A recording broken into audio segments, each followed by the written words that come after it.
మహాగణుడును రక్షకుడైన యేసుక్రీస్తు శ్రేష్టమైన నామంలో మా ప్రేమధార టీవీ వీక్షకులందరికీ శుభములు తెలియజేస్తూ నేటి కార్యక్రమానికి స్వాగతం పలుకుచున్నాం.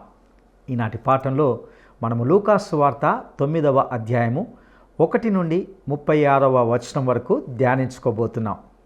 యేసు తన శిష్యులను పిలిచి రోగముల మీద దయ్యముల మీద సమస్త అధికారాన్ని ఇస్తూ వారికి కొన్ని ప్రాముఖ్యమైన సూచనలను అందజేసినట్లుగా చూస్తాం.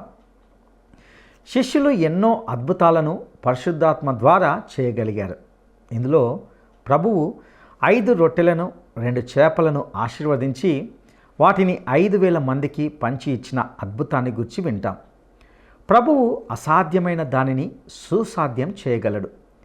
విశ్వాసమే మన ఆర్థిక సమస్యలకు పరిష్కారం.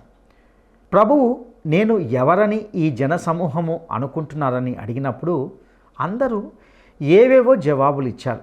కానీ పేతురు ఇచ్చిన జవాబు అద్భుతంగా ఉంటుంది. ఒక శిష్యునిగా ఏమి చేయాలో ప్రభువు స్పష్టంగా చెప్పిన విషయాలను గూర్చి మరియు రూపాంతరపు కొండ అనుభవాన్ని గూర్చి కూడా ఇందులో తెలుసుకుంటాం. ఇక సందేశాన్ని వినడానికి మనలను మనము సిద్ధపరచుకుందామా?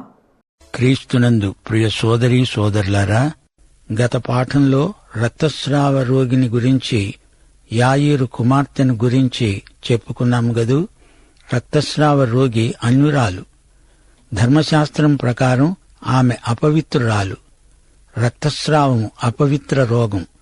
అందుకే రహస్యంగా భయపడుతూ వచ్చి యేసు వస్త్రపు చెంగును అంటుకున్నది. అంత పెద్ద గుంపులో యేసు ఆమెను ప్రత్యేకించి ఆమెతో మాట్లాడాడు. అక్కరలో ఉన్న ఆ వ్యక్తి లోకం దృష్టిలో అనామకురాలే కావచ్చుగాని యేసు ఆపద్బాంధవుడు. ఆమెను వ్యక్తిగతంగా పరామర్శించాడు. మిగతా గుంపును ఆయన పట్టించుకోలేదు. ప్రియ శ్రోత, నీవు ఒక మామూలు సాధారణ వ్యక్తివే కావచ్చు, కాని నీ గుండె అట్టడుగు నుంచి వచ్చే ఆర్తధ్వని నీకు ఆయనను ఎంతో సన్నిహితుణ్ణి చేస్తుంది. విశ్వాస ప్రాతిపదిక మీద నీవాయనను నీ స్వంత రక్షకుణ్ణి చేసుకోగలవు. సరే, ఇప్పుడు లూకాసు వార్త 9వ అధ్యాయం 1 నుండి 6వ వచనం వరకు ఆయన తన 12 శిష్యులను పిలిచి సమస్తమైన దయ్యముల మీద శక్తిని, అధికారమును, రోగములు స్వస్థపరిచే వరమును వారికి అనుగ్రహించి దేవుని రాజ్యమును ప్రకటించడానికి, రోగులను స్వస్థపరచడానికి వారిని పంపాడు. ఆయన వారితో అన్నాడు, మీరు ప్రయాణము కొరకు చేతి కర్రనైనా, జాలెనైనా, రొట్టెనైనా, వెండినైనా, మరి దేనినైనా తీసుకొని పోవద్దు. 2 అంగీలు ఉంచుకోవద్దు. మీరు ఏ ఇంట్లో ప్రవేశిస్తారో ఆ ఇంట్లోనే బస చేసి బయలుదేరండి. మిమ్మును ఎవరు చేర్చుకొనరో ఆ పట్టణములో నుండి బయలుదేరేటప్పుడు వారి మీద సాక్ష్యముగా ఉండడానికి మీ పాద ధూళి దులిపేయండి. వారు బయలుదేరి అంతటా సువార్త ప్రకటిస్తూ, రోగులను స్వస్థపరుస్తూ గ్రామాలలో సంచారం చేశారు. శ్రోతలు, ఈ అధ్యాయంలో పేర్కొనబడిన అద్భుతాలు మత్తయి, మార్కు, యోహాను సువార్తల్లో కూడా ఉన్నాయి. భౌతికమైనవి, ఆధ్యాత్మికమైనవి అనేకములు యేసు చేసిన అద్భుతాలున్నాయి. సూచక క్రియలు చేయడానికి యేసు తన అపుస్తలులకు అధికారమిచ్చాడు. వారి అపుస్తలిక అధికారము సూచక క్రియల వల్ల ధృవపరచబడింది. పేతురు, పౌలు అద్భుతాలెన్నో చేశారు. అనగా ప్రభువు పరిశుద్ధాత్మ ద్వారా చేయించిన అద్భుతాలు. 2 యోహాను 10వ వచనంలో ఇదే మాట చెప్పబడింది. దేవుని వాక్యం ఈ రోజున తనను తాను సమర్థించుకోగలదు. రాయబడిన దేవుని వాక్యము మనకుంది.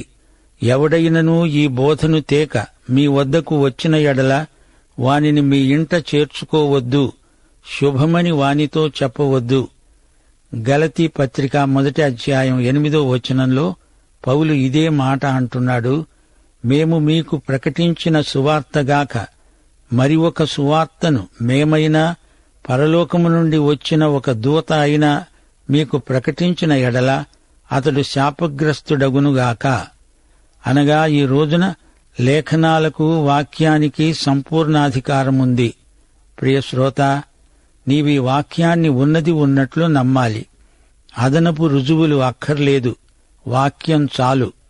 ఎంత సామాను తీసుకువెళ్ళాలి, ఎన్ని బట్టలు సూట్ కేసులో పెట్టుకోవాలి అని అప్పుడు అపొస్తలులకు చెప్పాడు.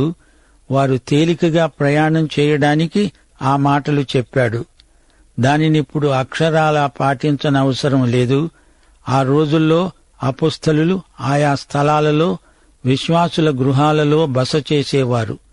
వాక్యానికి సరైన నైతిక ప్రతిస్పందన రాకపోతే ఊరి బయట అపొస్తలులు కాలి దుమ్ము దులిపిపోయేవారు. రేపు ఆ దుమ్మే వారికి వ్యతిరేకంగా సాక్ష్యమిస్తుంది.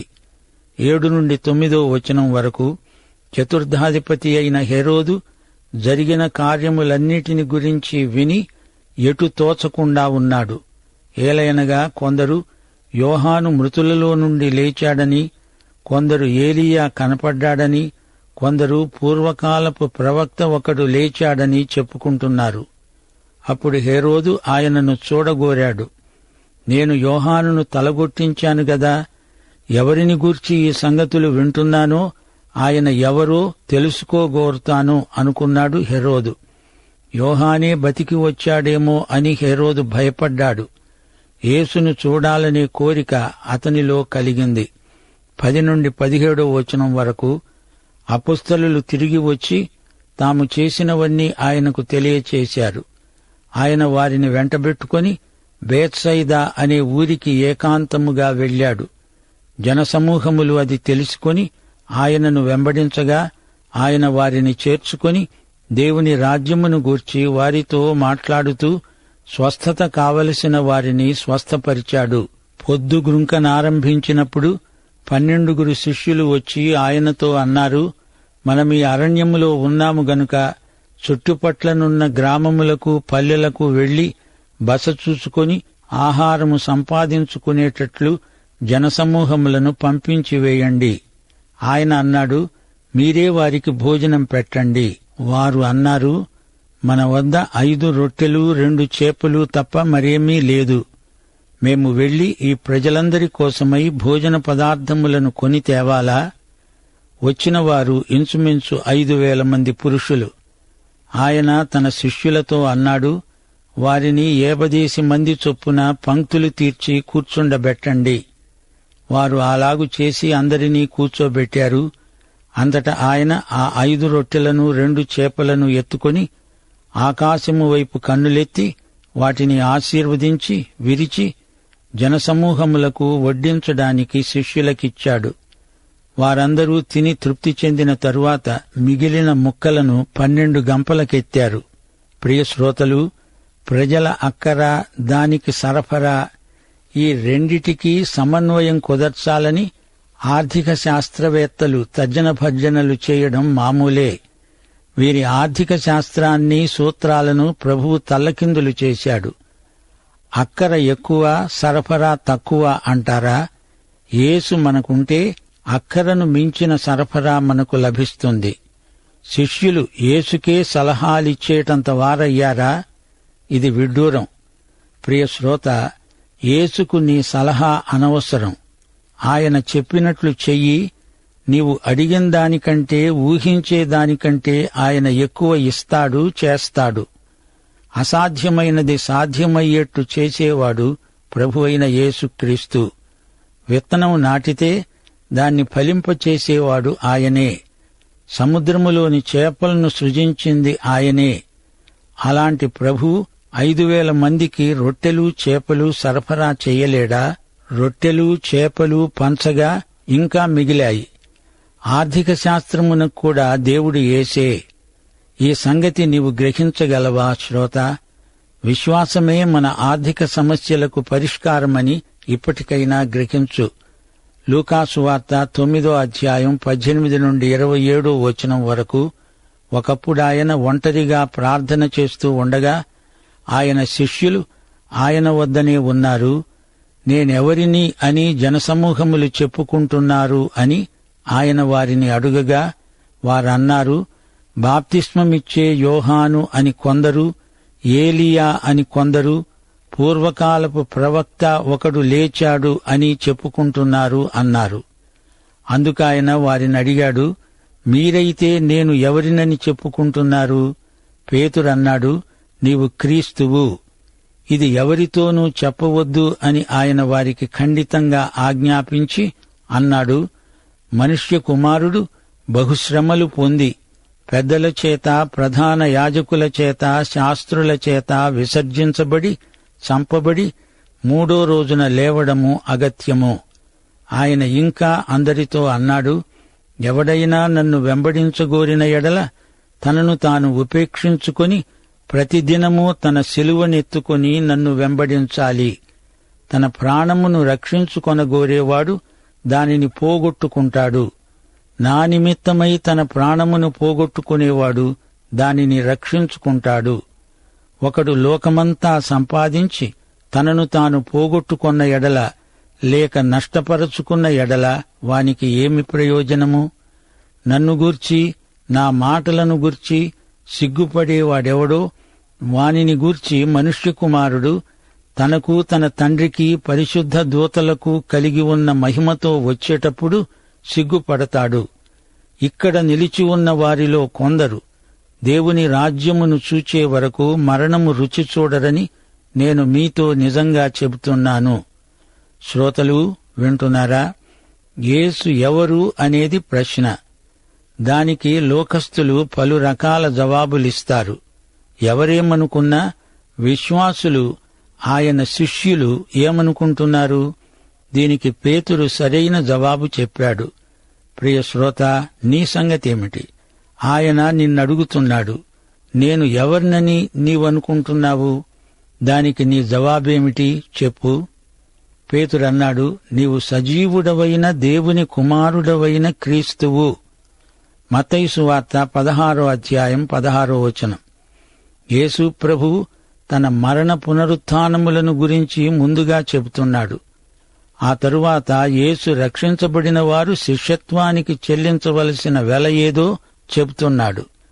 నన్ను గురించి నీవు సిగ్గుపడితే నీ విషయం నేను సిగ్గుపడాల్సి వస్తుంది. శ్రోత, నీవు విశ్వాసివా? ఎలాంటి విశ్వాసివి? ఆయనను సేవిస్తూ ఆయనను అన్ని విధాలా మహిమపరుస్తున్నావా? యేసు శిష్యుడివైతే 1 ప్రతిదినము నిన్ను నీవు ఉపేక్షించుకోవాలి. 2 నీ సిలువనెత్తుకోవాలి. 3 యేసును వెంబడించాలి. ఈ 3 రక్షణ పొందటానికి కాదు, రక్షించబడిన వ్యక్తి శిష్యత్వానికి చెల్లించవలసిన వెల. అది గొప్ప వెల, సిలువ విలువ.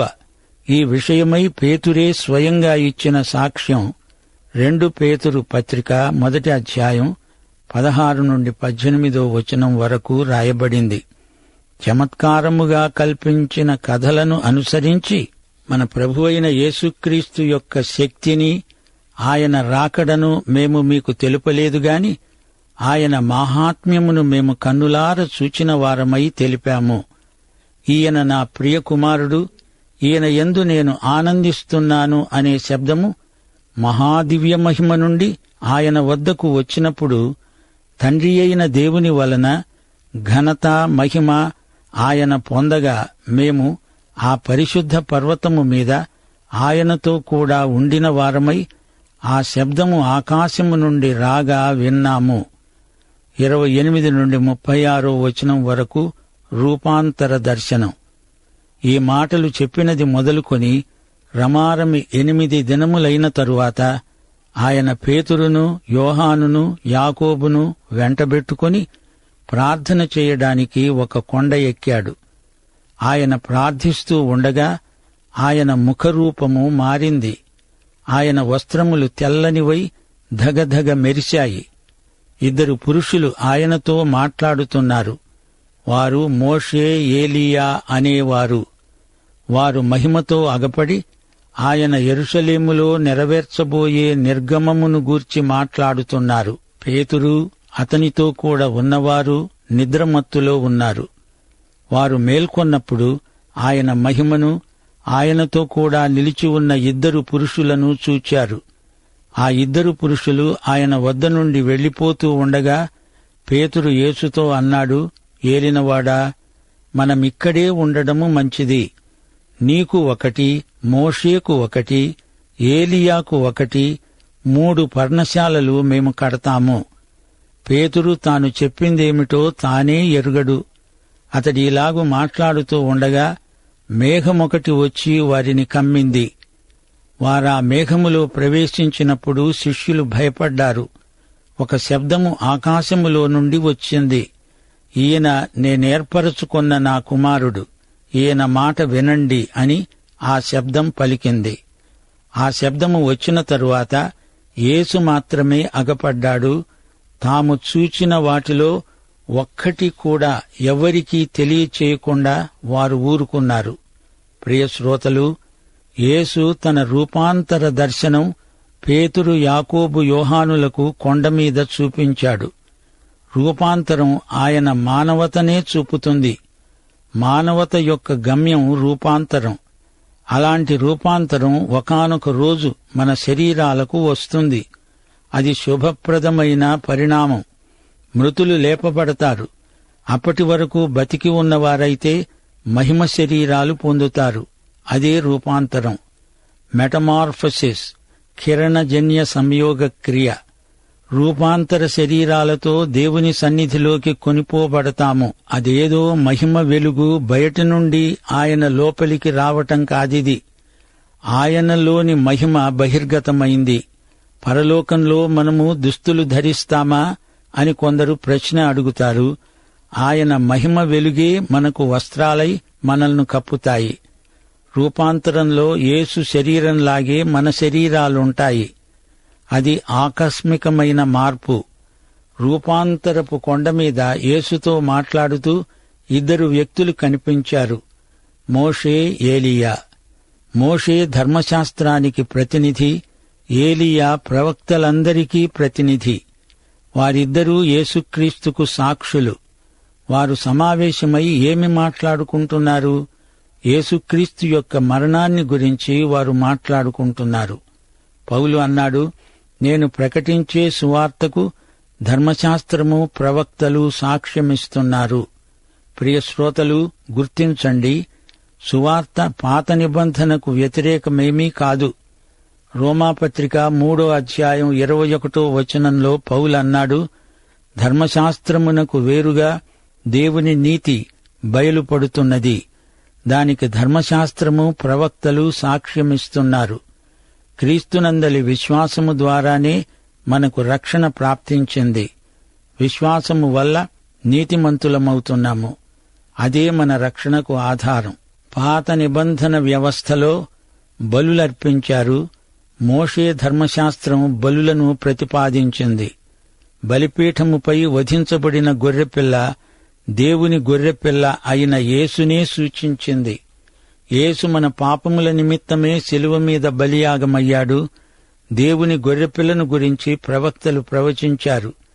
చిట్టచివరి ప్రవక్త అయిన యోహాను కూడా, ఇదిగో లోక పాపమును మోసుకుని పోయే దేవుని గొర్రెపిల్ల అని యేసును చూపిస్తూ అన్నాడు. సరే, రూపాంతరపు కొండమీద పేతురు ఏమన్నాడు? పేతురు ఎట్టి పరిస్థితుల్లోనూ మాట్లాడకుండా ఉండడు. అది అతని సహజాతం. ప్రభూ, మీ ముగ్గురిలో ప్రతి ఒక్కరికి తలా ఒక పర్ణశాల నిర్మిస్తాను. మనమంతా ఇక్కడే ఎప్పటికీ ఉండిపోదాము. మోషేను, ఏలియాను, యేసుక్రీస్తును ఒకటి చేసి మాట్లాడుతున్నాడు పేతురు. యేసుక్రీస్తు మొదట, ఏలియా, మోషేలు తరువాత. ఇది పేతురు ఆలోచన. ప్రియశ్రోత, ప్రతి మతంలో, జాతిలో మహావీరులు, జాతి పితలు, నిర్వాణమూర్తులు, ప్రవక్తలు, మహనీయులు ఉంటారు. అయితే యేసుక్రీస్తును వారితో పోల్చటం అపచారం. యేసు వారికంటే గొప్ప అని కూడా అనొద్దు. వారినందరినీ యేసు సరసన నిలువబెట్టి పోల్చడానికి కూడా తగిన వారెవరూ లేరు. సమరయ స్త్రీ తన జాతీయ వీరుడైన యాకోబు కంటే యేసు గొప్పవాడా అని ప్రశ్నిస్తోంది. అది అసమంజసం, అప్రస్తుతం, అసంబద్ధం. ఆ మాటకొస్తే యేసు ఏదో మతస్థాపకుడు కాడు. లోక పాపములను మోసుకొని పోయిన దేవుని గొర్రెపిల్ల. ఆయన మన రక్షణ కోసమై శిలువ మీద చనిపోయిన మహాదేవుడు, రక్షకుడు, ప్రభువు. యేసు రక్షకుడు అన్నప్పుడు మతమేదీ మనల్ని రక్షించలేదు అని అర్థం. యేసు వద్దకు వచ్చిన క్షణమే నీ మతం కాస్తా పోతుంది. మతం గతం, పాతది గతించి అంతా కొత్తదవుతుంది. ఇది నీ అనుభవమై ఉండాలని మనవి చేస్తున్నాము. ప్రియ శ్రోత, యేసును మతదృష్టితో చూడవద్దు. ఆయనకు మతాన్ని అంటగట్టే విఫల ప్రయత్నం చెయ్యకు. యేసును ప్రభువని ఒప్పుకో. ఆయన మరణ పునరుత్థానాలను నమ్మి రక్షించబడు. నీ మతమేదైనా సరే, అది పోతేనే కాని క్రీస్తు నీ రక్షకుడైనట్లు కాదు. రూపాంతరపు కొండ మీద ఒక్క త్రుటిలో మోషే లేడు, ఏలియా లేడు, యేసు ఒక్కడే మిగిలాడు. అందరూ పోయినా యేసు ఉన్నాడు. అన్ని కాలాలలో ఉన్నాడు. ఉన్నవాడు అనబడినవాడు నిత్యుడైన యేసుక్రీస్తు. ఈ యేసుక్రీస్తును నీ స్వకీయ రక్షకుడుగా అంగీకరించుమని దేవుని వాత్సల్యమును బట్టి నిన్ను బ్రతిమలాడుకుంటున్నాము. యేసు శిష్యులే ఆయనను సరిగా గుర్తించలేకపోయారు. యేసు మెస్సీయా. ఆయనకు నీవు శిష్యుడివి కావాలంటే ముందు రక్షించబడిన వాడవై ఉండాలి. ఆ తరువాత నిన్ను నీవు ఉపేక్షించుకొని నీ సిలువనెత్తుకొని ఆయనను వెంబడించాలి. దినదినము ఆయన వెంట వెడుతూనే ఉండాలి. బాప్తిస్మ సందర్భంలో యేసు ప్రార్థించినప్పుడు ఆకాశం తెరుచుకుంది. పావురములాగా పరిశుద్ధాత్మ దిగివచ్చి యేసుపై వాలాడు. మీకు జ్ఞాపకముందా?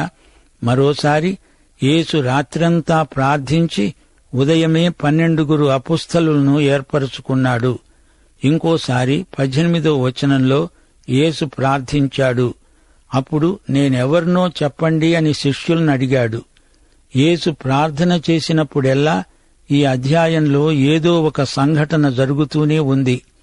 యేసు మాట మీరు వినాలి అని రూపాంతరపు కొండ మీద వినబడిన దేవుని స్వరం, అదే స్వరం ప్రియశ్రోత ఇప్పుడు నీవూ వినాలి. యేసు మాట ప్రతి ఒక్కరూ వినాలి. మోషే, ఏలీయాలను పేతురు ఎలా గుర్తుపట్టగలిగాడు అంటారా? పరిశుద్ధాత్మే ఆ గుర్తింపు వారికిచ్చాడు. మనం కూడా పరలోకానికి వెళ్లి భక్తులందరినీ ఇట్టే గుర్తించగలుగుతాము. రూపాంతర దర్శనం చూచిన తరువాత పేతురు, యాకోబుల ఆధ్యాత్మిక వ్యక్తిత్వం ఎంతో వికసించింది. వారి అవగాహన, వారి సౌశీల్యం ఎంతగానో మెరుగయ్యాయి. ప్రియశ్రోత, యేసు మహిమను ఇప్పుడు నీవు చూడాలంటే రూపాంతరపు అనుభవం నీకిప్పుడే కలగాలి. పౌలు రోమాపత్రిక 12వ అధ్యాయం 1-2 వచనాలలో ఇచ్చిన మహాసందేశం, లోక మర్యాదను అనుసరించవద్దు, మనసు మారి నూతనమవటం వల్ల రూపాంతరం చెందుతూ ఉండు. అప్పుడే దేవుని చిత్తమేదో నీకు బోధపడుతుంది. పాఠం ముగింపులో ముఖ్యాంశాలను మా శ్రోతలకు జ్ఞాపకం చేయగోరుతాము. యేసు తన శిష్యులకు సేవార్థమై విశేషాధికారమిచ్చాడు. యేసును చూస్తాను అనటంలో హెరోదు ఉద్దేశం మంచిది కాదు. యేసు ప్రభువును సిలువ వేసే రోజున ఆయన్ను చూచాడు హేరోదు. యేసు ప్రభువు హేరోదుతో భేటీని చివరి వరకు తప్పించుకున్నాడు. శ్రోతలు సిలువను మోస్తూ శిష్యులు యేసును దినదినము వెంబడిస్తూ ఉండగా యేసు మనస్సు వారికి వస్తుంది. మనకు సహజ సిద్ధమైన స్వార్థం గతిస్తుంది. మోషే కంటే, ఏలియా కంటే, ధర్మశాస్త్రం కంటే, ప్రవచనాలన్నిటికంటే యేసు అతీతుడు. యేసును కలిగిన వారు ధర్మశాస్త్రపు కాడి కింద ఉండరు.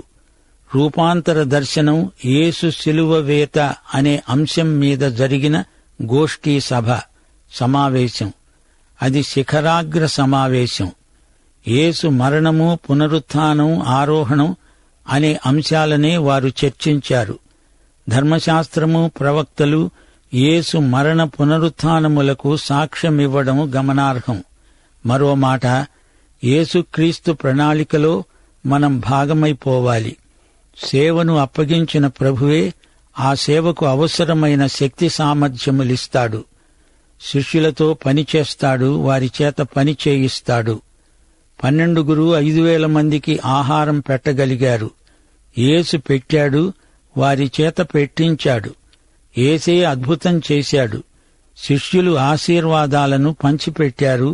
ఆయన మన చేతులకు ఇచ్చింది మనం పంచిపెడతాము అంతే. క్రీస్తు మనలను ప్రోత్సహిస్తాడు కూడా. యేసు దేవుని కుమారుడని ఒప్పుకొని నీ సిలువనెత్తుకొని ఆయనను వెంబడించు. ఆయన తన రాజ్య మహిమను నీకు చూపుతాడు. పాఠం ముగిస్తున్నాము. ప్రియ శ్రోత, నాతో కలిసి ఈ ప్రార్థన చెప్పు. ప్రియ తండ్రి, దేవా, నీకు కృతజ్ఞుణ్ణి. నా సిలువనెత్తుకొని నిన్ను వెంబడిస్తాను. నీ మహిమను అనుభవిస్తాను. ఆనందకరమైన విధేయత ద్వారా నీ శిష్యత్వపు నిబంధనలను నెరవేరుస్తాను, వెల చెల్లిస్తాను. యేసు నామమున ఆమేన్. శ్రోతలు, పాఠం ముగిసింది. యేసుక్రీస్తు వారి కృప, దేవుని ప్రేమ, పరిశుద్ధాత్మ సహవాసము మనకందరికీ తోడై ఉండునుగాక. ఆమేన్. ప్రియులారా, ఇంతవరకు మనము 9వ అధ్యాయాన్ని ధ్యానిస్తూ వచ్చాం. యేసు తన 12 మంది శిష్యులను పిలిచి సమస్త అధికారాన్ని ఇస్తూ వారికి ఎన్నో ప్రాముఖ్యమైన సూచనలను తెలియజేశాడు. యేసు భౌతికమైన, ఆధ్యాత్మికమైన అద్భుతాలను ఎన్నో చేశాడు.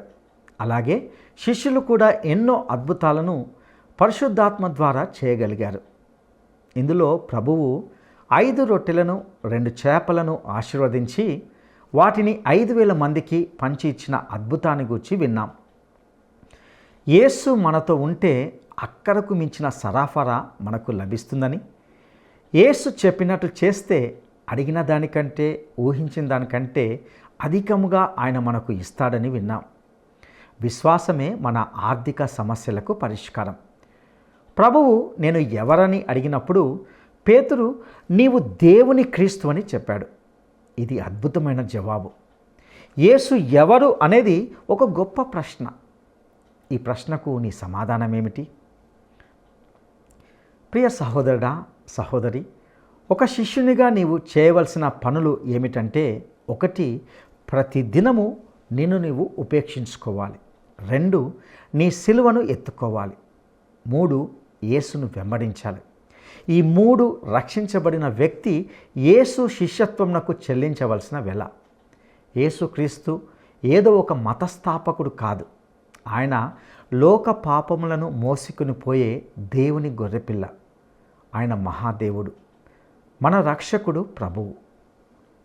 యేసుక్రీస్తు వద్దకు వచ్చినప్పుడు పాతది అంతా గతించి సమస్తము క్రొత్తదిగా అవుతుంది.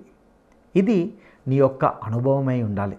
కాబట్టి నీవు ఇప్పుడే యేసుక్రీస్తును నీ ప్రభువని ఒప్పుకొని ఆయన రక్షణను స్వీకరించగలవు. అటి కృప దేవుడు నీకు దయచేయునుగాక. దైవాశీస్సులు.